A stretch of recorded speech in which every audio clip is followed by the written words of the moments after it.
ಮಧ್ಯರಾತ್ರಿಯಲ್ಲಿ ಹಡಗಿನಲ್ಲಿ ಊಟ. ಅದು ಪಕ್ಷಿಗಳ ಗ್ರಾಮ. ಈ ವರ್ಷ ಬಿಸಿಲು ತುಂಬಾನೇ ಜಾಸ್ತಿ ಇರೋದ್ರಿಂದ ಅಲ್ಲಿರುವ ಮರಗಳು ಎಲ್ಲ ಕೂಡ ಒಣಗಿ ಹೋಗಿತ್ತು. ಆದ್ರಿಂದ ಪಾಪ ಪಕ್ಷಿಗಳಿಗೆ ಅಲ್ಲಿ ಆಹಾರ ಏನೂ ಸಿಗ್ಲೇ ಇಲ್ಲ. ಅಡಿಗೆ ಮಾಡದೆ ಒಲೆ ಕಚ್ಚಕ್ಕಾಗದೆ ಪಕ್ಷಿಗಳು ಎಲ್ರೂ ಕೂಡ ಹಸುವಿಂದ ತುಂಬಾನೇ ಒದ್ದಾಡ್ತಾ ಇದ್ರು. ಹೀಗಿರುವಾಗ ಒಂದಿನ ರಾತ್ರಿ ಸಮಯ ಚೋಟಿಗಿಳಿ, ಟುನಿಗುಬ್ಬಚ್ಚಿ, ಮಹಿಹದ್ದು, ಲೋಸಿ ಪಾರಿವಾಳ ಹಾಗೆ ಮಕ್ಕಳು, ಬನ್ನು, ಬುಜ್ಜಿ ಎಲ್ರೂ ಕೂಡ ಒಂದ್ ಮರದ ಕೆಳಗಡೆ ಕೂತ್ಕೊಂಡು ಮಾತಾಡ್ತಿದ್ರು. ಹಬ್ಬ, ಈ ಬಿಸಿಲಿಗೆ ನಮ್ಮ ಊರಲ್ಲಿ ಒಂದು ಹಚ್ಚ ಹಸಿರಿನಿಂದ ಕೂಡಿದ ಮರ ಕೂಡ ಇಲ್ಲ. ಅಡಿಗೆ ಮಾಡಕ್ಕೆ ಎಲ್ಲಾದ್ರೂ ಸೌದೆ ಸಿಗುತ್ತೆ ಅಂತ ನೋಡ್ತಾ ಇದ್ರೆ ಎಲ್ಲೂ ಕೂಡ ಸೌದೆ ಸಿಗ್ತಾ ಇಲ್ಲ. 2 ದಿನದಲ್ಲಿ ಹಣ್ಣು ತಿನ್ಕೊಂಡ್ ಬಾಳ್ತಾ ಇದ್ದೀವಿ. ನನ್ ಮಗಳು ಬುಜ್ಜಿಗೆ ತಿನ್ಲಿಕ್ಕೆ ಏನಿಲ್ದೆ ಒದ್ದಾಡ್ತಾ ಇದ್ದಾಳೆ. ನನಗೆ ಏನ್ ಮಾಡ್ಬೇಕು ಅಂತ ಅರ್ಥ ಆಗ್ತಾ ಇಲ್ಲ. ನಾನು ನಿನ್ನೆ ಸೌದೆನ ಎಲ್ಲೆಲ್ಲಿ ಹುಡುಕದೆ ಗೊತ್ತಾ? ನನಗೆ ಎಲ್ಲೂ ಸೌದೆ ಸಿಕ್ಕಿಲ್ಲ. ಎಲ್ಲರೂ ಸೌದೆನ ತಗೊಂಡೋಗ್ಬಿಟ್ಟಿದ್ದಾರೆ. ಮಕ್ಕಳಿಗೆ ಮನೇಲಿ ಅಡಿಗೆ ಮಾಡಿ ಕೊಡೋಣ ಅಂದ್ರೆ ಸೌದೆ ಇಲ್ದೆ ತುಂಬಾನೇ ಕಷ್ಟ ಆಗ್ತಿದೆ. ಈ ಬಿಸಿಲು ಕಾಲ ಮುಗಿಯೋ ತನಕ ನಾವು ಏನ್ ಮಾಡೋದು? ಹೌದು ಚೋಟು, ನಾನು ಬೆಳಿಗ್ಗೆ ಎದ್ದು ಕಾಡಿಗೆ ಹೋಗಿ ಏನಾದ್ರೂ ಬೇಟೆಗೆ ಸಿಗುತ್ತೆ ಅಂತ ನೋಡಿದ್ರೆ ನನಗೂ ಕೂಡ ಏನು ಸಿಗ್ತಾ ಇಲ್ಲ. ಅವಾಗ್ಲೇ ನನಗೊಂದು ವಿಷಯ ಯೋಚನೆಗೆ ಬಂದಿದ್ದು. ನಮ್ಮ ದಡವನ್ನು ದಾಟಿದ್ರೆ ಪಕ್ಕದಲ್ಲಿ ಒಂದು ಊರಿದೆ ಅಂತೆ. ಆ ಊರಲ್ಲಿ ಮರ ಎಲ್ಲ ಹಚ್ಚ ಹಸಿರಿನಿಂದ ಇದೆ ಅಂತೆ. ಸೌದೆಗೆ ತೊಂದ್ರೆನೇ ಇಲ್ವಂತೆ. ಹೌದು ಮಗಿ, ನಮ್ಮ ಪಕ್ಕದ ಊರಿನಲ್ಲಿ ಚಿಚ್ಚು ಇದ್ದಾಳೆ. ಚಿಚ್ಚುಗೆ ಅಲ್ಲಿ ಸೌದೆಗೆ ಯಾವ ರೀತಿಯ ತೊಂದರೆ ಕೂಡ ಇಲ್ವಂತೆ. ಅದು ಮಾತ್ರನಾ, ಚಿಚ್ಚು ತುಂಬಾ ಚೆನ್ನಾಗಿ ಅಡಿಗೆ ಮಾಡ್ತಾಳೆ. ಇವಾಗ ಕೂಡ ಅವಳು ಅಡಿಗೆ ಮಾಡುವ ಆಲೋಚನೆ ಮಾಡಿದ್ರೆ ಬಾಯಲ್ಲಿ ಇವಾಗ್ಲೂ ನೀರ್ ಸುರಿತಾ ಇದೆ. ಲೂಸಿ, ನೀನ್ ಹೇಳುವ ಐಡಿಯಾ ಏನು ತುಂಬಾ ಚೆನ್ನಾಗಿದೆ. ಚಿಚ್ಚು ಚೆನ್ನಾಗಿ ಅಡಿಗೆ ಮಾಡ್ತಾಳೆ ಅಂತ ಚೆನ್ನಾಗ್ ಗೊತ್ತಿದೆ. ಚಿಚ್ಚು ಜೊತೆ ಹೇಳಿ ನಮ್ಮ ಊರಲ್ಲಿರುವ ಎಲ್ಲರಿಗೂ ಪ್ರತಿದಿನ ಅಡಿಗೆ ಮಾಡಿ ಕೊಡಕ್ ಕೇಳೋಣ. ಆ ಅಡುಗೆಗೆ ಎಷ್ಟಾಗುತ್ತೆ ಅಂತ ನೋಡಿ ಅಡುಗೆಗೆ ಹಣವನ್ನು ಕೊಟ್ಬಿಡೋಣ. ತುನಿ, ನೀನ್ ಹೇಳೋದೇನೋ ಸರಿನೇ, ಆದ್ರೆ ಹಗ್ಲಲ್ಲಿ ಬಿಸಿಲು ಜಾಸ್ತಿ ಆಗಿರುತ್ತೆ. ಬಿಸಿಲಲ್ಲಿ ನಡ್ಕೊಂಡು ಹೋಗೋದು ಅಂದ್ರೆ ತುಂಬಾ ಕಷ್ಟ ಅಲ್ವಾ? ಹೇಗೆ ಹೋಗೋದು? ಅದಕ್ಕೆ ಭಯ ಎಲ್ಲ ಏನು ಇಲ್ಲ ಚೋಟು. ನಾವು ಪಕ್ಕದ ಊರಿಗೆ ಹೋಗ್ಲಿಕ್ಕೆ ನಮ್ಮ ಕೈಯಲ್ಲಿ ದೋಣಿ ಇದೆ ಅಲ್ವಾ? ಆ ದೋಣಿಯಲ್ಲೇ ನಾವು ಪಕ್ಕದ ಊರಿಗೆ ಹೋಗೋಣ. ಮಕ್ಕಳು ಮನೆಯಲ್ಲೇ ಇರ್ಲಿ. ತುನಿ, ಚೋಟು, ನಾನು ಹೋಗಿ ಬರ್ತೀವಿ. ಮಹಿಹದ್ದು, ಟುನಿಗುಬ್ಬಚ್ಚಿ, ಚೋಟಿಗಿಳಿ 3 ಜನನು ಒಂದು ಹಡಗಿನಲ್ಲಿ ಹತ್ತಿ ಪ್ರಯಾಣನ ಶುರು ಮಾಡಿದ್ರು. ಅವ್ರು 3 ಜನನು ಆ ಹಡಗಿನಲ್ಲಿ ಪಕ್ಕದ ಊರಿನಲ್ಲಿರುವ ಚಿಚುಕಾಗಿಯ ಮನೆಗೆ ಹೊರಟ್ರು. ಮಗಿಯವ್ರೆ, ದೋಣಿನ ಸ್ವಲ್ಪ ನಿಧಾನ ಓಡಿಸಿ. ನನಗೆ ನೀರಂದ್ರೆ ಮೊದ್ಲೇ ಭಯ. ಎಲ್ಲಾದ್ರೂ ಬಿದ್ಬಿಟ್ರೆ ಅದಕ್ಕೆ ನಂಗೆ ಭಯ ಆಗ್ತಾ ಇದೆ. ಚೋಟು, ಯಾಕೆ ನೀನು ಭಯ ಪಡ್ತಾ ಇದ್ದೀಯಾ? ನಾನಿದ್ದೀನಲ್ವಾ? ನಾನಿರುವಾಗ ನೀನ್ ಯಾವ್ದಕ್ಕೋಸ್ಕರ ಭಯ ಪಡ್ತೀಯಾ? ಈ ಊರಲ್ಲಿ ನೀರು ತುಂಬಾನೇ ತಂಪಾಗಿದೆ. ಆದ್ರೆ ನಮ್ಮ ಕಷ್ಟನ ತೀರಿಸ್ಬೇಕಂದ್ರೆ ಚಿಚ್ಚು ಒಪ್ಕೋಬೇಕಲ್ವಾ? ನನಗೆ ಯಾಕೋ ತುಂಬಾ ಸಂದೇಹ ಆಗ್ತಾ ಇದೆ. ಯಾಕಂದ್ರೆ ಅವಳು ಮೊದ್ಲೇ ಜಿಪುಣಿ. ಅವಳು ನಮ್ನ ಒಪ್ಕೋತಾಳ?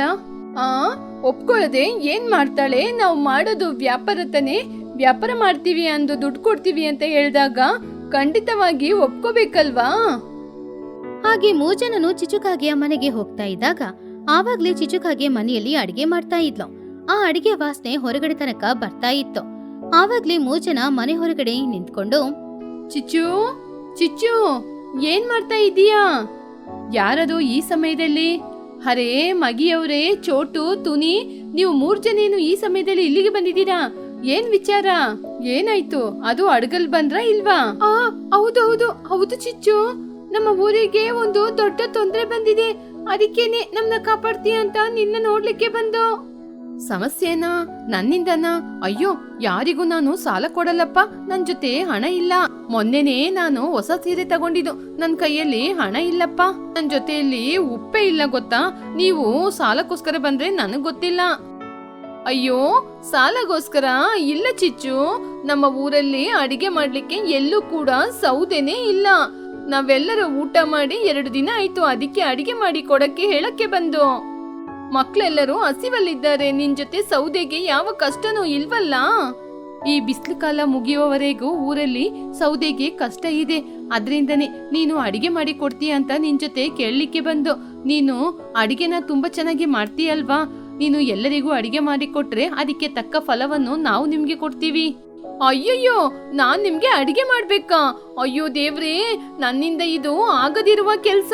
ಎಲ್ಲರಿಗೂ ಅಡಿಗೆ ಮಾಡ್ಬೇಕು ಅಂದ್ರೆ ತುಂಬಾ ಮಸಾಲೆ ಆಡಿಸ್ಬೇಕು, ಪಾತ್ರೆ ತೊಳಿಬೇಕು, ತರಕಾರಿ ತರಬೇಕು. ಅಯ್ಯೋ ದೇವ್ರೆ, ನನ್ನಿಂದ ಆಗಲ್ಲ. ಬೇಕಂದ್ರೆ ನಾನ್ ನಿಮ್ಗೆ ಸೌದೆನ ಕೊಟ್ಬಿಡ್ತೀನಿ. ನೀವೆಲ್ಲರೂ ಸೇರಿ ಅಡಿಗೆ ಮಾಡ್ಕೊಳ್ಳಿ. ನಾನು ಸೌದೆ ವ್ಯಾಪಾರ ಕೂಡ ಮಾಡ್ತಾ ಇದ್ದೀನಿ, ನಿಮ್ಗೆ ಡಿಸ್ಕೌಂಟ್ ಅಲ್ಲಿ ಕೊಡ್ತೀನಿ. ಏನು, ನೀನು ನಮಗೆ ಸೌದೆ ಕೊಡ್ತೀಯಾ? ಹಡಗಲ್ಲಿ ನಾವು ಹೇಗೆ ಸೌದೆನ ತಗೊಂಡೋಗೋದು? ಅದು ತೊಂದ್ರೆ ತಾನೆ. ಅದು ಮಾತ್ರ ಇಲ್ಲ ಚಿಚ್ಚು, ನೀನು ನಮಗೆ ಸೌದೆ ಕೊಟ್ಬಿಟ್ರೆ ಮುಂದಿನ ದಿನಗಳಲ್ಲಿ ನಿನಗೇನೆ ತೊಂದ್ರೆ ಬರ್ಬೋದು. ಅಯ್ಯೋ ಚಿಚ್ಚು, ನೀನ್ ನಮ್ಗೆ ಸೌದೆ ಕೊಡ್ತೀನಿ ಅಂತ ಹೇಳ್ತಾ ಇದ್ದೀಯಾ? ಈ ಬಿಸಿಲು ಕಾಲ ಮುಗಿಯುವ ತನಕ ನೀನು ಅಡಿಗೆ ಮಾಡಿ ಕೊಡು. ಅಂದ್ರೆ ನಾವು ಹಗಲಿಡಿ ಊಟ ಕೇಳೋದಿಲ್ಲ, ರಾತ್ರಿ ಹೊತ್ತು ಮಾತ್ರ ನಮಗೆ ಚೆನ್ನಾಗಿ ಅಡಿಗೆ ಮಾಡಿ ಕೊಟ್ಬಿಡು. ನೀನು ಅಡಿಗೆ ಮಾಡಿ ಕೊಟ್ರೆ ನಿನಗೆ ತುಂಬಾನೇ ಹಣ ಕೊಡ್ತೀವಿ. ಚಿಚ್ಚು ಮನಸ್ಸಲ್ಲಿ ಹಣ ಕೊಡ್ತೀರಾ? ಸರಿ, ಪರವಾಗಿಲ್ಲ. ಅಡಿಗೆ ಮಾಡಿ ಕೊಟ್ರೆ ತುಂಬಾ ಹಣ ಸಿಗುತ್ತೆ, ಸೌದೆ ಮಾರಿದ್ರೆ ಸ್ವಲ್ಪನೇ ಹಣ ಸಿಗೋದು. ಇದರಿಂದ ನಂಗೆ ಲಾಭನೇ. ತರಕಾರಿ ಯಾವ ಜಾಗದಲ್ಲಿ ಕಡಿಮೆ ರೇಟಿಗೆ ಸಿಗುತ್ತೆ ಅಂತ ನನಗೆ ತಾನೇ ಗೊತ್ತು. ಇವರಿಗೆ ಸಾರ್ನ ನೀರ್ ರೀತಿ ಮಾಡಿ ಕೊಟ್ಬಿಡ್ತೀನಿ, ಇವರು ಚೆನ್ನಾಗಿದೆ ಅಂತ ತಿಂತಾರೆ. ಸರಿ ಸರಿ, ನಾನ್ ನಿಮ್ಗೆ ಮಾಡಿ ಕೊಡಕ್ಕೆ ಒಪ್ಕೋತೀನಿ. ನನ್ನ ಊರಿನವರು ಹಸಿವಲ್ಲಿ ಇರಬಾರ್ದು ಅಂತ ಒಪ್ಕೋತೀನಿ. ನನ್ ಮನ್ಸು ಬೆಣ್ಣೆ ಅಲ್ವಾ? ಆಮೇಲೆ ನಂದೊಂದು ಕಂಡೀಷನಾ? ಏನ್ ಕಂಡೀಷನ್ ಅಂತ ಹೇಳು ಚಿಚ್ಚು. ನಾನು ಪ್ರತಿದಿನ ನಿಮ್ಗೋಸ್ಕರ ತರಕಾರಿ ಸಾರು, ರಸಂ, ಪಲ್ಯ ಅಂತ ನನ್ನಿಂದ ಮಾಡಕ್ಕಾಗಲ್ಲ. ನನ್ನಿಂದ ಮಾಡಕ್ಕಾಗೋದು ಒಂದೇ ರೀತಿ ಅಡಿಗೆ, ಅದು ಕೂಡ ಬಿರಿಯಾನಿ ಮಾತ್ರ. ನಾನು ಬಿರಿಯಾನಿ ತುಂಬಾ ಚೆನ್ನಾಗಿ ಮಾಡ್ತೀನಿ. ನಿಮಗೆ ಒಪ್ಗೆನಾ? ಮತ್ತೆ ಇನ್ನೊಂದ್ ವಿಚಾರ, ಆವತ್ತಿನ ಹಣವನ್ನು ಆವತ್ತಿಗೆ ಕೊಟ್ಬಿಡ್ಬೇಕು. ಅಯ್ಯಯ್ಯೋ, ಬಿರಿಯಾನಿಯಾ? ಹಸಿವಲ್ಲಿ ಇರೋರಿಗೆ ನೀನು ಬಿರಿಯಾನಿ ಮಾಡಿ ಕೊಡ್ತೀನಿ ಅಂತ ಹೇಳಿದ್ರೆ ನಾವು ಬೇಡ ಅಂತ ಹೇಳ್ತೀವಾ? ನೀನು ಈ ಸಮಯದಲ್ಲಿ ನಮ್ಗೆ ಏನ್ ಮಾಡಿ ಕೊಟ್ರು ಅಮೃತನೇ. ನೀನು ಬಿರಿಯಾನಿ ಮಾಡಿ ಕೊಟ್ರೆ ನಾವು ಬೇಡ ಅಂತ ಹೇಳಲ್ಲ. ಚಿಚ್ಚು, ರಾತ್ರಿ 8 ಗಂಟೆಗೆ ನೀನು ನದಿಯ ದಡಕ್ಕೆ ಬಂದ್ಬಿಡು. ನಾನು ಎಲ್ಲರ ಜೊತೆ ಹಣವನ್ನು ಎಷ್ಟೆಷ್ಟು ತಗೋಬೇಕು ಅಂತ ಎಲ್ಲ ಹಣವನ್ನು ತಂದು ನಿನಗೆ ಕೊಟ್ಬಿಡ್ತೀನಿ. ನಿನ್ನ ಹಣಕ್ಕೆ ಯಾವತ್ತೂ ನಾನು ಮೋಸ ಮಾಡಲ್ಲ ಚಿಚ್ಚು. ಸೂಪರ್. ಇನ್ನು ರಾತ್ರಿ 8 ಗಂಟೆಗೆ ಚಿಚ್ಚುವಿನ ಹಡಗು ಬಿರಿಯಾನಿ ರೆಡಿಯಾಗಿ ಇರುತ್ತೆ. ಆಮೇಲೆ ಇನ್ನೊಂದು ವಿಚಾರ, ನೀವು ಹಡಗಲ್ಲಿ ತಾನೆ ಬರ್ತೀರಾ, ಬರುವಾಗನೇ ನನ್ನ ಪಾತ್ರೆಯನ್ನು ಒಂದೇ ಸಲ ತೊಳೆದು ಕೊಟ್ಬಿಡಿ. ಮಹಿ ನಗುತ್ತಾ, ನೀನು ತುಂಬಾ ಬುದ್ಧಿವಂತಿಕೆಯಿಂದ ಆಲೋಚನೆ ಮಾಡ್ತಿದೀಯ. ನಿನ್ನ ಪಾತ್ರ ನಾವೇ ತೊಳೆದು ಕೊಟ್ಬಿಡ್ತೀವಿ. 3 ಜನನು ಪುನಃ ಹಡಗಿನಲ್ಲಿ ಹತ್ತಿ ಸಂತೋಷದಿಂದ ಅವ್ರ ಊರಿಗೆ ವಾಪಸ್ ಹೋದ್ರು. ಊರಿನಲ್ಲಿ ಹಸುವಿಂದ ಕಾಯ್ತಾ ಇದ್ದ ಎಲ್ಲರ ಹತ್ರನೂ ಹೋಗಿ ಬಿರಿಯಾನಿ ಅಂತ ಹೇಳಿದ ತಕ್ಷಣ ಎಲ್ಲ ಪಕ್ಷಿಗಳು ಕೂಡ ತುಂಬಾನೇ ಸಂತೋಷಪಟ್ರು. ಮರುದಿನ ಸಂಜೆ ಸಮಯ ಚಿಚುಕಾಗೆ ಅವಳ ಮನೆಯಲ್ಲಿ ದೊಡ್ಡ ದೊಡ್ಡ ಪಾತ್ರೆಗಳಲ್ಲಿ ಬಿರಿಯಾನಿ ಮಾಡಿ ಆ ಬಿರಿಯಾನಿ ಪಾತ್ರೆನ ಹಡಗಿನಲ್ಲಿ ಇಟ್ಕೊಂಡು ಹಡಗಿನಲ್ಲಿ ಪ್ರಯಾಣ ಶುರು ಮಾಡಿದ್ಲು. ರಾತ್ರಿಯ ಸಮಯ ಅವಳು ಮೆಲ್ಲೆ ತುನಿಗುಬ್ಬಚ್ಚಿಯ ಊರಿನ ಕಡೆ ಬಂದ್ಲು. ಆವಾಗ ಊರಿನಲ್ಲಿದ್ದ ಪಕ್ಷಿಗಳು ಎಲ್ರೂ ಕೂಡ ಬಿರಿಯಾನಿಗೋಸ್ಕರನೇ ಕಾಯ್ತಾ ಇದ್ರು. ಅಮ್ಮ, ಟೈಮ್ ಆಗ್ತಾ ಇದೆ. ಚಿಚ್ಚು ಅತ್ತೆ ಇನ್ನೂ ಬಂದಿಲ್ವಲ್ಲ? ನನ್ನ ಹೊಟ್ಟೆಯಲ್ಲಿ ಹಸಿವಲ್ಲಿ ತಾಳ ಆಗ್ತಾ ಇದೆ. ಬುಜ್ಜಿ, ಅಲ್ಲಿ ನೋಡು, ಚಿಚ್ಚು ಅತ್ತೆ ಬರ್ತಾ ಇದ್ದಾರೆ. ಬೆಳಕು ಕಾಣಿಸ್ತಾ ಇದೆ. ಬಿರಿಯಾನಿ ವಾಸನೆ ಇಲ್ಲಿ ತನಕ ಬರ್ತಾ ಇದೆ. ನನಗೆ ಹಸಿವು ಇನ್ನಷ್ಟು ಜಾಸ್ತಿ ಆಗ್ತಿದೆ. ಮಕ್ಕಳೇ, ನೀವ್ ಯಾರು ಚಿಂತೆ ಮಾಡ್ಬೇಡಿ, ನಿಮ್ಮೆಲ್ಲರಿಗೂ ಆಗುವಷ್ಟು ಬಿರಿಯಾನಿನ ಚಿಚ್ಚು ತರ್ತದೆ. ಚಿಚುಕಾಗೆ ಆವಾಗ್ಲೇ ದಡಕ್ಕೆ ಬಂದು ಸೇರಿದ್ಲು. ಆದ್ರೆ ಅವಳು ಹಡಗಿನಿಂದ ಕೆಳಗಡೆ ಇಳಿಯದೆ ಆ ಬಿರಿಯಾನಿ ಪಾತ್ರೆಯ ಮುಚ್ಚಳವನ್ನ ತೆರೆದಾಗ ಆ ಬಿರಿಯಾನಿಯ ವಾಸನೆ ಅಲ್ಲಿದ್ದ ಎಲ್ಲಾ ಜಾಗದಲ್ಲೂ ಕೂಡ ಹರಡಕ್ಕೆ ಶುರು ಮಾಡಿತು. ಎಲ್ಲರೂ ಬನ್ನಿ ಬನ್ನಿ, ನಿಮಗೆ ಬೇಕಾದ ಹಡಗು ಬಿರಿಯಾನಿ ಬಂದಾಯ್ತು. ಎಲ್ಲರೂ ಸಾಲಾಗಿ ಬಂದು ನಿಂತು ಬಿರಿಯಾನಿನ ತಿಂದು ಹಣವನ್ನು ನನ್ನ ಕೈಯಲ್ಲಿ ಕೊಟ್ಟು ಎಲ್ಲರೂ ಹೊರಟು ಹೋಗಿ. ಮಹಿ ಹದ್ದು ಬಿರಿಯಾನಿ ತಿಂದು, ಚಿಚ್ಚು ಎಷ್ಟು ಚೆನ್ನಾಗಿ ಅಡಿಗೆ ಮಾಡಿದ್ಯಾ. ಉಪ್ಪು, ಹುಳಿ, ಖಾರ ಚಿಕನ್ ಅಲ್ಲಿ ತುಂಬಾ ಚೆನ್ನಾಗಿ ಹಿಡಿತಾ ಇದೆ. ಈ ಹಸಿವಲ್ಲಿ ಬಿಸಿ ಬಿಸಿ ಬಿರಿಯಾನಿ ತಿನ್ಲಿಕ್ಕೆ ಎಷ್ಟೊಂದು ಅಮೃತ ರೀತಿ ಇದೆ. ಚಿಚ್ಚು, ಇಷ್ಟು ದಿನ ನಾವು ತಿನ್ಲಿಕ್ಕೆ ಏನಿಲ್ದೆ ತುಂಬಾನೇ ಕಷ್ಟಪಡ್ತಾ ಇದ್ದು. ಇವತ್ತು ನಿನ್ ಕೈಯಾರೆ ಈ ರೀತಿ ಬಿಸಿ ಬಿಸಿ ಬಿರಿಯಾನಿ ತಿನ್ನೋದ್ರಿಂದ ನಾವೆಲ್ಲರೂ ತುಂಬಾ ಸಂತೋಷವಾಗಿದ್ದೀವಿ. ನಮ್ಮ ಎಲ್ಲರಿಗೂ ಬಿಸಿ ಬಿಸಿ ಬಿರಿಯಾನಿ ಮಾಡಿ ತಂದ ನಿನಗೆ ತುಂಬಾ ನಮಸ್ಕಾರಗಳು. ಇಷ್ಟು ತಂಪಾದ ಗಾಳಿಯಲ್ಲಿ ನದಿಯ ದಡದಲ್ಲಿ ಬಿಸಿ ಬಿಸಿ ಬಿರಿಯಾನಿ ತಿನ್ನೋದು ಹಬ್ಬ ಎಷ್ಟೊಂದು ಚೆನ್ನಾಗಿದೆ. ಚಿಚ್ಚು ಹಣನ ಲೆಕ್ಕ ಮಾಡಿ ನೋಡಿ, ನೋಡ್ದತು ನೀ, ನಿಮ್ಮೆಲ್ಲರಿಗೋಸ್ಕರ ನಾನು ಎಷ್ಟು ಚೆನ್ನಾಗಿ ಬಿರಿಯಾನಿ ಮಾಡ್ಕೊಂಡ್ ಬಂದಿದ್ದೀನಿ. ನನ್ನ ಸ್ವಂತ ರೆಸಿಪಿ ಹಾಕಿ ಬಿರಿಯಾನಿ ಮಾಡಿದೀನಿ. ನಾಳೆ ಸ್ವಲ್ಪ ರೇಟು ಜಾಸ್ತಿ ಆದ್ರೂ ಏನು ಹೇಳ್ಬಾರ್ದು. ಚಿನ್ನು, ನಾನು ನಿಮ್ಗೋಸ್ಕರ ಮಾಡಿ ತಂದಿದ್ದೀನಿ ಕಣೋ, ಎಷ್ಟು ಬೇಕಾದ್ರೂ ತಿನ್ನೋ. ಚಿಚ್ಚು ಅತ್ತೆ, ನನಗೆ ಇನ್ನೊಂಚೂರು ಬಿರಿಯಾನಿ ಬೇಕು, ಸ್ವಲ್ಪ ಕೊಡ್ತೀರಾ? ಬುಜ್ಜಿ, ಕೊಡ್ತೀನಿ. ಬೆಲೆನ ₹2 ಜಾಸ್ತಿ ಮಾಡ್ಕೋತೀನಿ, ಯಾರು ಕೂಡ ಬೇಜಾರ್ ಮಾಡ್ಕೋಬೇಡಿ. ತುನಿ ನಗುತ್ತಾ, ಖಂಡಿತವಾಗಿ ಚಿಚ್ಚು, ನಮಗೋಸ್ಕರ ಅಷ್ಟು ದೂರದಿಂದ ಬಿರಿಯಾನಿನ ತಂದಿದೀಯಾ? ನಿನಗೋಸ್ಕರ ನಾವು ಹಣ ಜಾಸ್ತಿ ಕೊಡೋದಿಲ್ವಾ ಏನು? ಇಲ್ಲಿ ನೋಡು ಚಿಚ್ಚು, ಬಿಸಿಲು ಕಾಲ ಮುಗ್ದು ಮಳೆಕಾಲ ಬರುವ ತನಕ ನೀ ನಮ್ಗೆ ಇದೇ ರೀತಿ ಬಿರಿಯಾನಿನ ತಂದ್ಕೊಡ್ಬೇಕು. ಸರಿ ತುನಿ, ಈ ಹಡಗು ಬಿರಿಯಾನಿ ಫೇಮಸ್ ಆಗಿದೆ. ನಾನು ನಿಮಗೋಸ್ಕರ ಪ್ರತಿದಿನ ಹೀಗೇನೆ ಮಾಡ್ಕೊಂಬಂದ್ ಕೊಡ್ತೀನಿ. ನನ್ ವ್ಯಾಪಾರ ಕೂಡ ಚೆನ್ನಾಗಿ ನಡೆಯುತ್ತೆ. ಪಾತ್ರೆನ ತೊಳೆದು ಕೊಡಕ್ಕೆ ಮರಿಬೇಡಿ. ಹಾಗೆ ಹಸಿವಲ್ಲಿದ್ದ ಪಕ್ಷಿಗಳು ಎಲ್ರೂ ಕೂಡ ಹೊಟ್ಟೆ ತುಂಬಾ ಬಿರಿಯಾನಿನ ತಿಂದು ಮಲಗಿ ನಿದ್ರೆ ಮಾಡಿದ್ರು. ಪ್ರತಿದಿನ ರಾತ್ರಿಯ ಸಮಯ ಚಿಚುಕಾಗೆ ಇದೇ ರೀತಿ ಬಿರಿಯಾನಿ ತಗೊಂಡ್ ಬಂದು ಎಲ್ಲ ಪಕ್ಷಿಗಳ ಹಸಿವನ್ನ ತೀರಿಸ್ತಾ ಇತ್ತು. ಬುದ್ಧಿವಂತೆ ವ್ಯಾಪಾರಿ. ಪಕ್ಷಿಗಳ ಗ್ರಾಮದಲ್ಲಿ ಚಳಿಗಾಲ ಹೋಗಿ ಇವಾಗ ಬೇಸಿಗೆ ಕಾಲ ಬಂತು. ಬಿಸಿಲು ತುಂಬಾನೇ ಜಾಸ್ತಿ ಇತ್ತು. ಆದ್ರೆ ಇನ್ನೊಂದ್ ಕಡೆ ಚಿಚುಕಾಗಿ ಹತ್ತಿರ ಇನ್ನು ಬೆಡ್ಶೀಟ್ಗಳು ಹಾಗೇನೆ ಉಳಿದಿತ್ತು. ಉಳಿದಿರುವ ಆ ಬೆಡ್ಶೀಟ್ಗಳನ್ನ ನೋಡಿ ಅವಳು ತುಂಬಾನು ಬೇಜಾರ್ ಮಾಡ್ಕೊಳ್ತಾ ಇದ್ಲು. ಹೀಗಿರುವಾಗ ಮರುದಿನ ಬೆಳಗ್ಗೆ ಚಿಚುಕಾಗಿ ಆ ಬಿಸಿಲಲ್ಲಿ ಸೈಕಲ್ ತಗೊಂಡು ಆ ಸೈಕಲ್ ಹಿಂದ್ಗಡೆ ಅವಳ ಹತ್ರ ಇರುವ ಬೆಡ್ಶೀಟ್ಗಳನ್ನ ಕಟ್ಕೊಂಡು ಊರಿನ ಮಧ್ಯಕ್ಕೆ ಬಂದು ಅವಳು ಜೋರಾಗಿ ಕಿಚ್ಚಾಡಿದ್ಲು. ಬೆಡ್ಶೀಟ್ ಅಮ್ಮ, ಬೆಡ್ಶೀಟು, ಬಿಸಿ ಬಿಸಿಯಾದ ಬೆಡ್ಶೀಟು, ಕಾಶ್ಮೀರಿಂದ ತಗೊಂಡ್ ಬಂದಿದ್ದು, ಯಾರಿಗ್ ಬೇಕೋ ಬಂದು ತಗೊಳ್ಳಿ. ಆವಾಗ ಟೋನಿ ಹೊರಗಡೆ ಕೂತ್ಕೊಂಡು ಬೀಸಣಿಗೆಯಿಂದ ಗಾಳಿ ಬೀಸ್ಕೊಳ್ತಿದ್ಲು. ಅಲ್ಲ ಕಡೆ ಚಿಚು, ನಿನಗೇನು ಬುದ್ಧಿ ಇಲ್ವಾ? ಹೊರಗಡೆ ಬಿಸಿಲು ಇಷ್ಟು ಜಾಸ್ತಿ ಇದೆ, ನಮ್ಮಿಂದ ಬಿಸಿಲು ತಡ್ಕೊಳಕ್ಕಾಗ್ತಾ ಇಲ್ಲ, ಆದ್ರೆ ನೀನು ಬೆಡ್ಶೀಟ್ ಮಾಡ್ತಿದ್ಯಾ? ಈ ಬಿಸಿಲಲ್ಲಿ ಯಾರಾದ್ರೂ ಬೆಡ್ಶೀಟ್ ತಗೊಳ್ತಾರಾ ಹೇಳೋ? ನೀನ್ ಬೇರೆ ಸುಮ್ನೆ ಇರು ಟೋನಿ. ನಾನು ಚಳಿಗಾಲದಲ್ಲಿ ಪಟ್ಟಣದಿಂದ 100 ಬೆಡ್ಶೀಟ್ನ ತಗೊಂಡ್ ಬಂದಿದ್ದೆ. ಅರ್ಧ ಕೂಡ ವ್ಯಾಪಾರ ಆಗ್ಲಿಲ್ಲ. ಹೀಗೆ ವ್ಯಾಪಾರ ನಡೀಲಿಲ್ಲ ಅಂದ್ರೆ ನನಗೆ ಲಾಸ್ ಆಗಲ್ವಾ? ಆವಾಗ ಚೋಟು ಅಲ್ಲಿಗೆ ಬಂದು, ಬೇಕಾದ್ರೆ ಒಂದ್ ಮಾಡು, ಈ ಬೆಡ್ಶೀಟ್ನೆಲ್ಲ ಬೀರೋದಲ್ಲಿ ಇಟ್ಕೋ, ಮುಂದಿನ ವರ್ಷ ವ್ಯಾಪಾರ ಮಾಡ್ಬೋದು. ಇಲ್ಲಾಂದ್ರೆ ಇದನ್ನೆಲ್ಲ ಹೊಲ್ದು ಒಂದು ಟೆಂಟ್ ಮಾದರಿ ತಯಾರು ಮಾಡ್ಕೋ. ಇದನ್ನೆಲ್ಲ ಬೀರೋದಲ್ಲಿ ಇಟ್ಕೊಂಡ್ರೆ ನನ್ನ ಹಣ ಲಾಕ್ ಆಗಲ್ವಾ? ಆಮೇಲೆ ನಾನು ಏನ್ ಮಾಡೋದು? ಲಾಭದಲ್ಲೇ ನಾನು ಒಂದು AC ತಗೊಳ್ಬೇಕು ಅಂತ ಅಂದ್ಕೊಂಡಿದ್ದೆ. ಇವಾಗ ವ್ಯಾಪಾರನೇ ನಡೀತಾ ಇಲ್ಲ. ಅಯ್ಯೋ ದೇವ್ರೆ, ನಾನು ಏನ್ ಮಾಡೋದೋ ಏನೋ. ಚಿಚುಕಾಗೆ ತುಂಬಾನು ಬೇಜಾರಿಂದ ಸೈಕಲ್ ತಗೊಂಡು ಊರಿನ ಗಡಿಯಲ್ಲಿರುವ ಒಂದು ನದಿ ತೀರಕ್ಕೆ ಹೋದ್ಲು. ಅಲ್ಲಿ ಹೋಗಿ ಅವಳು ತುಂಬಾನು ಬೇಜಾರಾಗಿ ಕೂತ್ಕೊಂಡಿದ್ಲು. ಆವಾಗ ಚಿಚು ಅವಳ ಮನಸ್ಸಿನಲ್ಲಿ, ಹಬ್ಬ, ಹೊರಗಡೆ ಬಿಸಿಲಿದ್ರು ಕೂಡ ಇಲ್ಲಿರುವ ಈ ಹುಲ್ಲುಗಳೇನೋ ನೋಡಕ್ಕೆ ಇಷ್ಟು ತಣ್ಣಗಿದೆ. ಹುಲ್ಲನ್ನ ಮುಟ್ಟಿ ನೋಡಿ, ವಾವ್, ಈ ಹುಲ್ಲನ್ನ ಫ್ರಿಜ್ಜಲ್ಲಿ ಇಟ್ಟಿರೋ ತರ ಇದೆ. ಇದನ್ನ ನಾವು ಬೆಡ್ಶೀಟ್ ಆಗಿ ಉಪಯೋಗ ಮಾಡ್ಕೊಂಡ್ರೆ AC ಕೂಡ ಬೇಕಾಗಿಲ್ಲ. ಸಡನ್ ಆಗಿ ಚಿಚುಗೆ ಒಂದು ಒಳ್ಳೆ ಐಡಿಯಾನೂ ಸಿಕ್ತು. ಸಿಕ್ತು ಐಡಿಯಾ ನನಗೆ. ಹೇಗೂ ಬೇಸಿಗೆ ಕಾಲದಲ್ಲಿ ಕಂಬಳಿ ಯಾರು ಹೊತ್ಕೊಳ್ಳಲ್ಲ. ಆದ್ರೆ ಈ ಕಂಬಳಿ ಒಳಗಡೆ ನಾನು ಈ ಹಸಿ ಹುಲ್ಲನ್ನ ಇಟ್ರೆ ಅದನ್ನ ಹೊತ್ಕೊಳ್ವಾಗ ಎಲ್ರಿಗೂ AC ಗಾಳಿ ಬೀಸೋ ತರನೇ ಇರುತ್ತೆ ಅಲ್ವಾ? ಆವಾಗ ನನಗೆ ಈ ವ್ಯಾಪಾರದಲ್ಲಿ ನಷ್ಟನೂ ಆಗಲ್ಲ, ಕಂಬಳಿ ಎಲ್ಲಾನು ವ್ಯಾಪಾರ ಆಗುತ್ತೆ. ನನಗೆ ಯಾಕೋ ಇದೇ ಒಳ್ಳೆ ಐಡಿಯಾ ಅನಿಸ್ತಿದೆ. ತಕ್ಷಣ ಚಿಚುಕಾಗೆ ತನ್ನ ಮಗ ಚಿನ್ನುನ ಅಲ್ಲಿಗೆ ಬರಕ್ ಹೇಳಿದ್ಲು. ಏನಮ್ಮ, ನನ್ನನ್ ಯಾಕೆ ಇಲ್ಲಿಗೆ ಬರಕ್ ಹೇಳ್ದೆ? ಚಿನ್ನು, ಚಾಕು ತಗೊಂಡ್ ಬಂದಿಯಾ? ಬೇಗ ಇಲ್ಲಿರುವ ಹಸಿ ಹುಲ್ಲನ್ನೆಲ್ಲ ಕಟ್ ಮಾಡು. ಇವಾಗ ಹುಲ್ಲನ್ನ ಎತ್ಕೊಂಡು ನಾವಿಬ್ರು ಮನೆಗೆ ಹೋಗ್ಬೇಕು. ಹುಲ್ಲು ಯಾಕಮ್ಮ? ಇವತ್ ರಾತ್ರಿ ಇದೇನಾ ಡಿನ್ನರು? ಬಾಯಿ ಮುಚ್ಚೋ, ಡಿನ್ನರ್ಗಲ್ಲ. ನಮ್ಮ ಹತ್ರ ಬೆಡ್ಶೀಟ್ ಇದೆ ಅಲ್ವಾ, ಅದ್ರ ಮಧ್ಯದಲ್ಲಿ ಈ ಹಸಿ ಹುಲ್ಲನ್ನ ಇಟ್ಟು ನಾನು ಸ್ಟಿಚ್ ಮಾಡಿದ್ರೆ ಆವಾಗ ಅದನ್ನ ಹೊತ್ಕೊಳ್ಳುವಾಗ ತುಂಬಾ ತಂಪಾಗಿರುತ್ತೆ. ವ್ಯಾಪಾರಕ್ಕೆ ವ್ಯಾಪಾರನೂ ಆಯ್ತು, ಲಾಭಕ್ಕೆ ಲಾಭನೂ ಸಿಕ್ತು. ಆ ದಿನ ರಾತ್ರಿ ಇಡೀ ಇಬ್ರು ನಿದ್ರೆ ಮಾಡದೆ ಆ ಬೆಡ್ಶೀಟ್ ಒಳಗಡೆ ಹಸಿ ಹುಲ್ಲನ್ನ ಇಟ್ಟು ಸ್ಟಿಚ್ ಮಾಡಿ ಹೊಸ ಬೆಡ್ಶೀಟ್ನ ತಯಾರು ಮಾಡಿದ್ರು.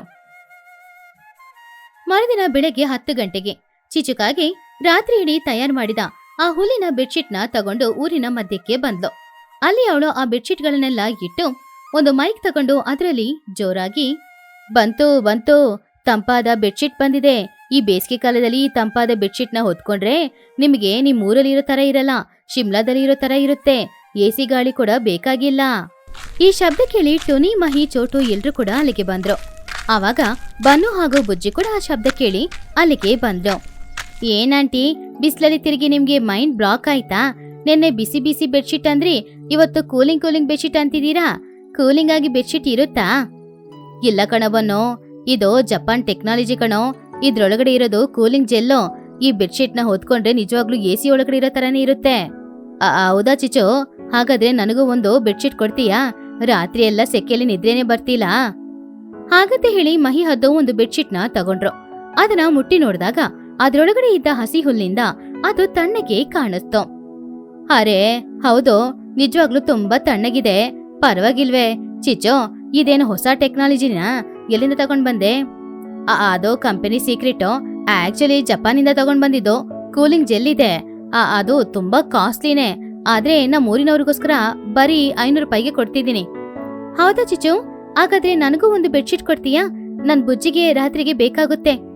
ನನಗೂ ಒಂದ್ ಕೊಡು, ಇಲ್ಲಾಂದ್ರೆ ಬನ್ನು ಯಾವಾಗ ನೋಡು AC ಹಾಕೊಂಡು ಕರೆಂಟ್ ಬಿಲ್ನ ಹೆಚ್ಚು ಮಾಡ್ತಾನೆ ಇರ್ತಾನೆ. ಹಾಗೆ ಊರಿನವರು ಎಲ್ರು ಕೂಡ ಚಿಚುಕಾಗೆ ಮಾರ್ತಾ ಇದ್ದ ಆ ಬೆಡ್ಶೀಟ್ ನ ಒಂದೊಂದಾಗಿ ತಗೊಂಡ್ ಹೋದ್ರು.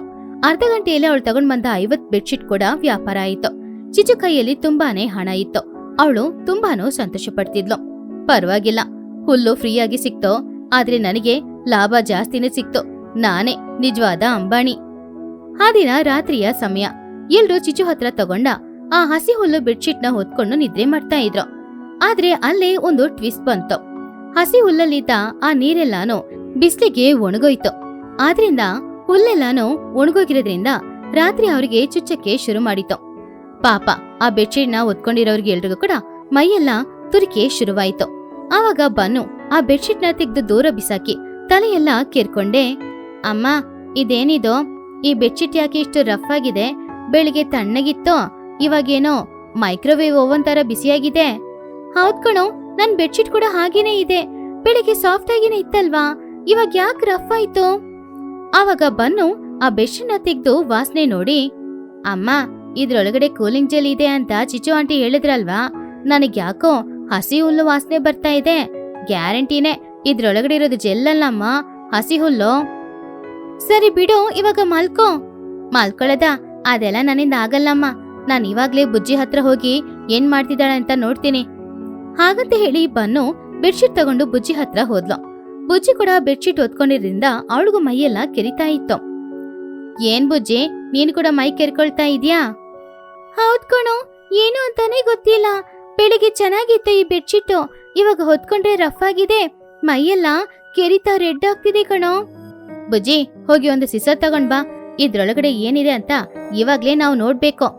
ಹಾಗಂತ ಹೇಳ್ದಾಗ ಬುಜ್ಜಿ ಸಿಸರ್ ತಗೊಂಡ್ ಬಂದ್ ಕೊಟ್ಲು. ಆ ಬೆಡ್ಶೀಟ್ ನ ಕಟ್ ಮಾಡಿ ಓಪನ್ ಮಾಡಿ ನೋಡಿದ್ರೆ ಅದ್ರೊಳಗಡೆ ನಿಜವಾಗ್ಲೂ ಇದ್ದಿದ್ದು ಹುಲ್ಲು ಮಾತ್ರ. ಅದನ್ನ ನೋಡಿದಾಗ ಬನ್ನಿಗೆ ತುಂಬಾ ಕೋಪ ಬಂತು. ನಾನ್ ಹೇಳಿಲ್ವಾ ಇದ್ರೊಳಗಡೆ ಇರೋದು ಬರೀ ಹುಲ್ಲು ಅಂತ? ನೋಡು ಚಿಚು ಆಂಟಿ ಹೇಗೆ ಮೋಸ ಮಾಡಿದ್ದಾರೆ ಅಂತ. ಕೂಲಿಂಗ್ ಜೆಲ್ ಇದೆ ಜಪಾನ್ದು ತಿಳ್ಬಿಟ್ಟು ಮೋಸ ಮಾಡಿದ್ದಾರೆ. ಹೌದು ಕಣೋ, ಅವ್ರಿಗೆ ಎಷ್ಟು ಅಹಂಕಾರ. ಬರೀ ಹಸಿ ಹುಲ್ಲನ್ನ ಒಳಗಡೆ ಇಟ್ಟು ಜಪಾನ್ ಬೆಡ್ಶೀಟು ಕೂಲಿಂಗ್ ಟೆಕ್ನಾಲಜಿ ಅಂತ ಸುಳ್ಳು ಹೇಳಿದ್ದಾರೆ. ಇವಾಗ್ಲೇ ಬಾ, ಆ ಚಿಚು ಆಂಟಿ ಹತ್ರ ಹೋಗಿ ನಮ್ ಹಣನ ನಾವು ವಾಪಸ್ ತಗೊಂಡ್ ಬಂದ್ಬಿಡೋಣ. ಇವಾಗ ಬೇಡ ಬುಜ್ಜಿ, ಬೆಳಗಾಗ್ಲಿ ಎಲ್ರನ್ನ ಕರ್ಕೊಂಡು ಹೋಗೋಣ. ಎಷ್ಟು ಅಹಂಕಾರ ಇದ್ದಿದ್ರೆ ನಮ್ಮೆಲ್ಲರನ್ನ ಆ ಚಿಚು ಆಂಟಿ ಮೋಸ ಮಾಡಿರ್ತಾರೆ. ಮರುದಿನ ಬೆಳಗ್ಗೆ ಚಿಚುಕಾಗೆ ನಿನ್ನೆ ಸಂಪಾದಿಸಿದ ಹಣನ ತೆಗೆದಿಟ್ಕೊಂಡು ಸಂತೋಷವಾಗಿ ಲೆಕ್ಕ ಮಾಡ್ತಾ ಇದ್ದಾಗ ಅವಳ ಮನೆ ಗೇಟನ್ನ ಯಾರೋ ಜೋರಾಗಿ ಓಪನ್ ಮಾಡಿದ್ರು. ಚಿಚು ಯಾರಪ್ಪ ಅದು ಅಂತ ಹೊರಗಡೆ ಬಂದ್ ನೋಡಿದಾಗ ನಿನ್ನೆ ಬೆಡ್ಶೀಟ್ ತಗೊಂಡವರು ಎಲ್ರು ಕೂಡ ತುಂಬಾನೇ ಕೋಪದಿಂದ ಚಿಚು ಮನೆ ಅಂಗಳದಲ್ಲಿ ನಿಂತ್ಕೊಂಡು ಚಿಚುನ ಗುರಾಯಿಸ್ತಾ ಇದ್ರು. ಅವ್ರ ಕೈಯಲ್ಲೆಲ್ಲ ಬೆಡ್ಶೀಟ್ ಕೂಡ ಇತ್ತು. ಆವಾಗ ಚಿಚುಕಾಗಿ ಅವರನ್ನೆಲ್ಲ ನೋಡಿ, ಏನೋ ಬೆಳಗ್ಗೆ ಬಂದಿದ್ದೀರಾ, ಬೆಡ್ಶೀಟ್ ಇನ್ನೂ ಬೇಕಾ? ಸ್ಟಾಕ್ ಇಲ್ಲ, ಮುಂದಿನ ವಾರಕ್ಕೆ ರೆಡಿ ಮಾಡಿ ಕೊಡ್ತೀನಿ. ಆವಾಗ ಎಲ್ರೂ ತುಂಬಾನೇ ಕೋಪದಿಂದ ಬೆಡ್ಶೀಟ್ ಬಿಸಾಕಿ, ಆಂಟಿ ಇದೇನಿದು? ಈ ಬೆಡ್ಶೀಟ್ ಒಳಗಡೆ ಕೂಲಿಂಗ್ ಜೆಲ್ ಇದೆ ಅಂತ ಹೇಳಿದ್ರಿ, ಆದ್ರೆ ಅದ್ರಲ್ಲಿರೋದು ಬರೀ ಹುಲ್ಲಲ್ವಾ? ಆವಾಗ ಚಿಚುಕಾಗೆ, ಏನು ಹೇಳ್ತಿದ್ಯಾ? ಹುಲ್ಲ ಅಲ್ವಲ್ಲ, ನಾನಿಟ್ಟಿದ್ದು ಕೂಲಿಂಗ್ ಜೆಲ್ ಮಾತ್ರ. ಸಾಕು, ಸುಮ್ನೆ ನಾಟಕ ಮಾಡ್ಬೇಡ ಚಿಚು, ನೀನು ಏನ್ ಮಾಡಿಟ್ಟಿದ್ಯಾ ಅನ್ನೋದು ನಮ್ಗೆ ಗೊತ್ತಾಯ್ತು. ಹಾಗಂತ ಹೇಳಿ ಎಲ್ರೂ ಆ ಹುಲ್ಲನ್ನ ಕಿತ್ತು ಬಿಸಾಕಿದ್ರು. ನಮ್ಮನ್ನ ನೋಡಿದ್ರೆ ಏನು ಹಸುಗಳ ತರ ಕಾಣಿಸ್ತಿದೀವಾ ಈ ಹುಲ್ಲನ್ನೆಲ್ಲ ತಿನ್ನಕ್ಕೆ? ಚಿಚು, ನೀನ್ ಇಂಥ ಕೆಲ್ಸ ಮಾಡ್ತೀಯ ಅಂತ ನಾನು ಅನ್ಕೊಂಡೇ ಇರ್ಲಿಲ್ಲ. ಪಾಪ ನಮ್ಮ ಮಕ್ಕಳೆಲ್ಲ ರಾತ್ರಿ ಬೆಡ್ಶೀಟ್ ನ ಹೊತ್ಕೊಂಡು ಎಷ್ಟು ಕಷ್ಟಪಟ್ರು ಅಂತ ನಿನಗೆ ಗೊತ್ತಾ? ಮರ್ಯಾದೆಯಾಗಿ ನಮ್ಮ ಹಣನ ವಾಪಸ್ ಕೊಡು, ಇಲ್ಲಾಂದ್ರೆ ನಿನ್ನ ಸಾಯಿಸೇ ಬಿಡ್ತೀವಿ. ಚಿಚು ಅದನ್ನ ಕೇಳಿ ಹೆದರ್ಕೊಂಡೆ, ನನ್ನನ್ನ ಕ್ಷಮಿಸ್ಬಿಡಿ, ಬೆಡ್ಶೀಟ್ ಎಲ್ಲ ಸ್ಟಾಕಲ್ಲಿ ಹಾಗೇನೆ ಇತ್ತಾ, ವ್ಯಾಪಾರ ಆಗಿಲ್ವಾ, ಅದಕ್ಕೆ ಬೇರೆ ದಾರಿ ಇಲ್ದೆ ನಾನು ಈ ರೀತಿ ನಿಮ್ಮೆಲ್ರಿಗೂ ಅದನ್ನ ಮಾರ್ಬಿಟ್ಟೆ. ಅದಕ್ಕೆ ನಾವೇನಾ ಸಿಕ್ಕಿದ್ದು ನಿಮ್ಗೆ? ಈ ರೀತಿ ಮೋಸ ಮಾಡಕ್ಕೆ ನಿಮ್ಗೆ ಹೇಗಾಂಟಿ ಮನಸ್ ಬಂತು? ನಮ್ಮೂರಲ್ಲಿ ದಿ ಬೆಸ್ಟ್ ಚೀಟರ್ ಅವಾರ್ಡ್ ನಿಮ್ಗೆ ಕೊಡ್ಬೇಕು ಆಂಟಿ. ಇಂಥ ಐಡಿಯಾ ನಿಮ್ಗೆ ಹೇಗ್ ಬಂತು? ಹುಲ್ಲನ್ನ ಹೊತ್ಕೊಂಡು ಯಾರಾದ್ರೂ ನಿದ್ರೆ ಮಾಡ್ತಾರಾ? ಚಿಚು, ನೀನ್ ಮಾಡಿದ ಮೋಸಕ್ಕೆ ಮೊದ್ಲು ನಮ್ಮೆಲ್ರ ಹಣನ ವಾಪಸ್ ಕೊಡ್ಬೇಕು. ಆಮೇಲೆ ರೆಡಿ ಮಾಡಿಟ್ಟಿದ್ಯಲ್ಲ ಆ ಬೆಡ್ಶೀಟ್ ಎಲ್ಲಾನು ತಗೊಂಡು ಹೋಗಿ ಮೊದ್ಲು ಆ ಬೆಡ್ಶೀಟ್ಗಳಿಗೆ ಬೆಂಕಿ ಇಡ್ಬೇಕು. ಆವಾಗ ಚಿಚು, ಅಯ್ಯೋ ಹಾಗಾದ್ರೆ ನನಗೆ ಹಣ ಲಾಭನೇ ಇರಲ್ವಲ್ಲ? ಲಾಭನಾ? ಇನ್ನು ನಿಮ್ಗೆ ಲಾಭದ ಬಗ್ಗೆನೇ ಯೋಚನೆನಾ? ಮರ್ಯಾದೆಯಾಗಿ ನಾವು ಹೇಳಿದ್ ಮಾಡಿ, ಇಲ್ಲಾಂದ್ರೆ ಇವಾಗ್ಲೇ ಫೋರ್ಜರಿ ಕೇಸಲ್ಲಿ ನಿಮ್ಮನ್ನ ಒಳಗಡೆ ಹಾಕ್ಬೇಕಾಗುತ್ತೆ. ಅಯ್ಯೋ ಬೇಡ ಬೇಡ, ನಿಮ್ ಹಣನ ನಾನು ಕೊಟ್ಬಿಡ್ತೀನಿ. ಹಾಗಂತ ಹೇಳಿ ಚಿಚು ಎಲ್ಲರ ಹತ್ರ ತಗೊಂಡ ಹಣನ ವಾಪಸ್ ಕೊಟ್ಲು. ಇವಾಗ ಅವಳಿಗೆ ಸಿಕ್ಕಿದ ಲಾಭನೂ ಹೋಯ್ತು, ಅಸ್ಲು ಕೂಡ ಹೋಯ್ತು. ಅವಳು ಬೇಜಾರ್ ಮಾಡ್ಕೊಳ್ತಿದ್ಲು. ಅವಳ ಮನೆ ಮುಂದ್ಗಡೆ ಅವ್ರೆಲ್ರೂ ಕಿತ್ತಾಕಿದ ಹುಲ್ಲು ಗುಂಪು ಗುಂಪಾಗಿ ಹಾಗೇನೆ ಬಿದ್ದಿತ್ತು. ಅಮ್ಮ, ಈ ಹುಲ್ಲನ್ನೆಲ್ಲ ಇವಾಗ ಏನಮ್ಮ ಮಾಡೋದು? ಇದೆಲ್ಲ ವೇಸ್ಟ್ ಹಾಗಾದ್ರೆ? ಹಾಗೆ ವೇಸ್ಟ್ ಎಲ್ಲ ಹಾಗಲ್ಲ ಚಿನ್ನು. ಮನೆ ಪಕ್ಕದಲ್ಲಿ ಹಸುಗಳಿದೆಲ್ಲ, ಆ ಹಸುಗಳಿಗೆ ತಿನ್ನಕ್ಕೆ ಕೊಡಿ. ಆವಾಗ ಏಸಿ ಹುಲ್ಲನ್ನ ತಿಂದು ಅವುಗಳು ಕೂಡ ಸ್ವಲ್ಪ ತಂಪಾಗಿರುತ್ತೆ. ಸರಿ ಸರಿ ಬನ್ನಿ, ನಮ್ ಹಣ ನಮಗ್ ಸಿಕ್ತಲ್ವಾ? ಇವಳು ಮಾಡಿದ ಮೋಸಕ್ಕೆ ಇವಳಿಗೆ ಈ ಶಿಕ್ಷೆ ಕರೆಕ್ಟೇ. ಬನ್ನಿ ಎಲ್ರೂ ಮನೆಗೆ ಹೋಗೋಣ. ಹಾಗಂತ ಹೇಳಿ ಪಕ್ಷಿಗಳು ಎಲ್ರೂ ಕೂಡ ಮನೆಗೆ ವಾಪಸ್ ಹೋದ್ರು. ಪಾಪ ಚಿಚುಕಾಗೆ ಮಾತ್ರ ಆ ಬೆಡ್ಶೀಟ್ಗಳನ್ನ ಹುಲ್ಲುಗಳನ್ನ ನೋಡಿ ತುಂಬಾನೇ ಬೇಜಾರ್ ಮಾಡ್ಕೊಳ್ತಿದ್ಲು. ಅಯ್ಯೋ, ಎಷ್ಟೋ ಕಷ್ಟಪಟ್ಟೆ, ಆದ್ರೆ ಎಲ್ಲನ್ನ ಮೋಸ ಮಾಡಿದ್ದಕ್ಕೆ ಇವಾಗ ದೇವ್ರು ನನಗ್ ಮೋಸ ಮಾಡಿದ್ದಾನೆ.